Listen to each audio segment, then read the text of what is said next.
Hello friends, welcome to my channel RS tailoring. Happy Sunday అండి. Already first వీడియోలో happy Sunday అని చెప్పాను, second వీడియోలో కూడా హ్యాపీ సండే అని చెప్తున్నాను.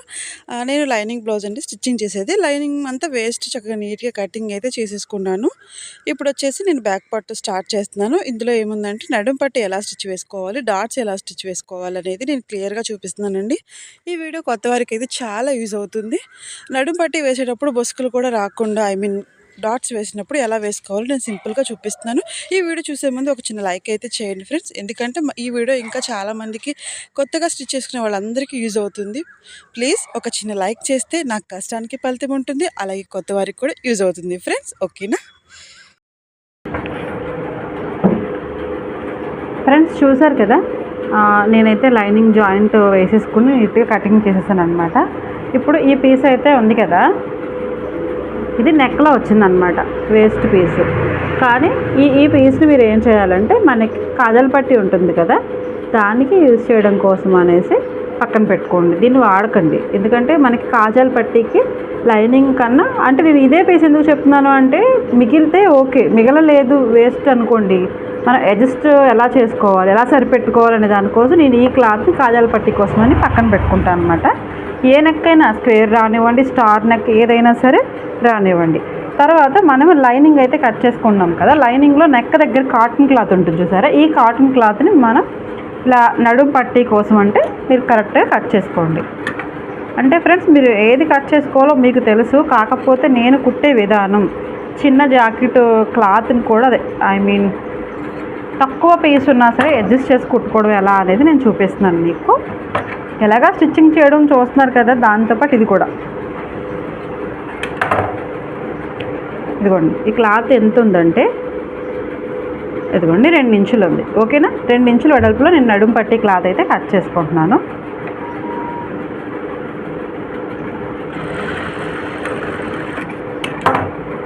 తర్వాత ఇలా సెంటర్ జాయింట్ వేసుకొని ఒక అరంగులు మడతకైతే కుట్టేస్తున్నాను అనమాట.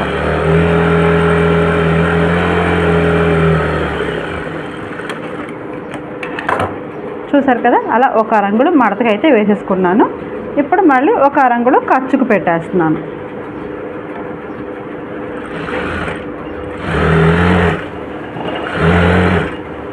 మనం ఎలాగో నడుం పొడవు అరంగులు ఎక్స్ట్రానే పెట్టుకుంటాం కదా ఫ్రెండ్స్, మరి ఓకేనా,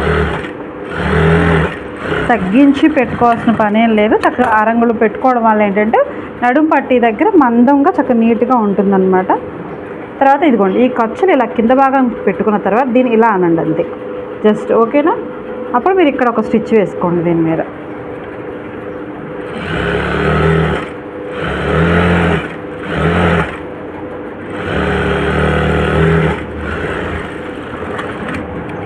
వేస్ట్లు ఏమైనా ఉంటే కట్ చేసుకోండి. చూసారు కదా, ఇలా వచ్చింది బ్యాక్ సైడ్. దీన్ని మనం ఇలా ఫోల్డ్ చేసుకోండి. చాలామంది ఏం చేస్తారంటే, బ్లౌజ్ అంతా అయిపోయిన తర్వాత నడుం డాట్స్ ఉంటాయి కదండి, వేసుకుంటారు. నాకైతే ముందే అలవాటు అనమాట, లాస్ట్లో నేను వేయను, నేను ముందే వేసేసుకుంటాను. ఓకేనా ఫ్రెండ్స్,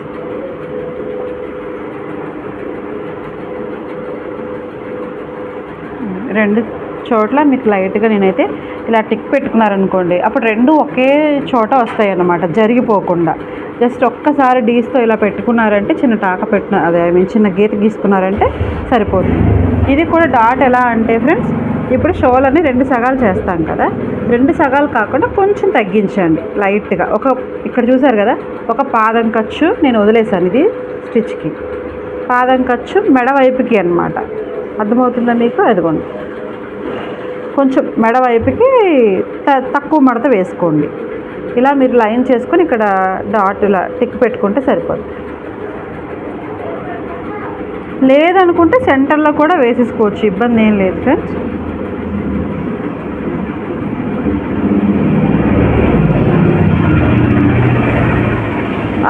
తర్వాత ఫ్రెండ్స్, నేను కొత్త వారికి చెప్పాల్సింది ఏంటి అనుకుంటున్నానంటే, ఇప్పుడు మనం గీత అయితే వేసాం కదండి, ఆ గీత మీద మీరు ఎంత పొడవు పెట్టాలనుకుంటున్నారో ఆ పొడవు వరకు ఒకసారి ఇలా డాట్ వేసుకోండి.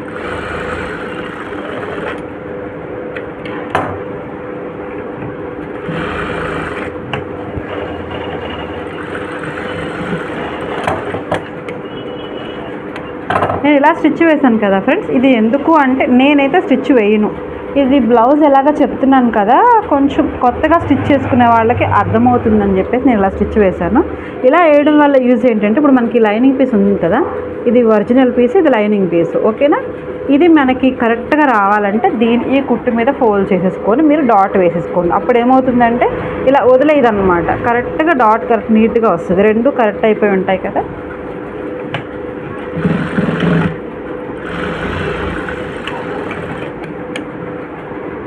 స్టిచ్ వేసుకున్నాం తర్వాత మీకు ఇలా వేస్ట్ ఏమైనా ఉంటే అమ్మటే కట్ చేసుకోవాలండి. లాస్ట్లో అయితే అవును, చూసారా ఎంత నీట్గా వచ్చిందో. ఇది ఇలా జాయింట్ వేసుకోకపోవడం వల్ల ఏంటంటే ఇది ఒక్కొక్కసారి ఇందులోకి వెళ్తుంది, ఒక్కొక్కసారి వెళ్ళదు. అప్పుడు మళ్ళీ డాట్ ఇప్పుకొని మళ్ళీ వేయాల్సి వచ్చింది. ఎవరికైనా అలవాటు లేని వాళ్ళు వేసుకుంటారని నేనైతే చెప్తున్నాను ఫ్రెండ్స్. ఎవరైనా యూజ్ అయితే మాత్రం ఇలాగే కంటిన్యూ చేసుకోండి. చూసారు కదా మనకి కరెక్ట్గా స్టిచ్ వేయడం వల్ల ఎంత నీట్గా వచ్చిందో, ఎక్కువ తక్కువలు కూడా రాకుండా మనకి పర్ఫెక్ట్గా అయితే వచ్చిందనమాట. ఇదిగోండి డాట్ పొడవు ఎంత వేసాను అంటే ఇదిగోండి 3.5 అంగుళాలు వేసానండి. 3 అంగుళాల వరకు ఒకలా వచ్చి ఈ అరంగులు వచ్చేటప్పటికి మనకి ఇలా సన్నగా లాగేసుకోవాలి. మీకు అర్థమవుతుందా? ఇలా వచ్చి ఒకసారి ఇలా లావుగా అయితే వదలకూడదు. ఇక్కడ ఎక్కువ పెట్టి ఇక్కడికి వచ్చేటప్పటికి చక్కగా సన్నగా ఇలా క్రాస్ రావాలి. అప్పుడే డాట్ అయితే లుక్ వస్తుందండి. చూసారు కదా, ఇదిగోండి ఈ విధంగా మనం అయితే డాట్ వేసుకోవాలి. ఓకేనా. ఇప్పుడు బ్యాక్ పార్ట్ కూడా మీకు డాట్స్ ఎలా వేసుకోవాలి, నడుము పట్టి నీట్గా ఎలా స్టిచ్ చేసుకోవాలనేది చూపించాను కదా. ఓకే ఫ్రెండ్స్, ఇప్పుడు నేనైతే పార్ట్ 3లోకి అయితే వెళ్ళిపోతాను. ఇంకా అది సెకండ్ అయిపోయింది కదండి. నేను ఇప్పుడు ఫ్రంట్ పార్ట్స్ డాట్స్ వేసుకోవడం, నెక్స్ట్ షేప్ పట్టి కట్టడం. ఓకేనా ఫ్రెండ్స్, ఇది పార్ట్ 3లో అయితే నేను ఇది చూపిస్తాను. చూడండి, ఏమైనా డౌట్స్ ఉంటే క్లియర్గా మీరు వీడియో చివరి వరకు చూడండి. ఏదైనా డౌట్స్ ఉంటే నాకు కామెంట్ బాక్స్లో కామెంట్ చేస్తే మీకు ఎమ్మడే నేనైతే రిప్లై ఇస్తానన్నమాట. ఓకేనా ఫ్రెండ్స్, ఇప్పుడు నేను ఫ్రంట్ పార్ట్లోకి అయితే వెళ్ళిపోతాను. పార్ట్ 3 చూసేయండి, చూసేసి మీకు నచ్చితే లైక్ చేయండి. ఓకేనా ఫ్రెండ్స్, చాలామందికి యూజ్ అవుతుంది, కొత్త వారికి కూడా.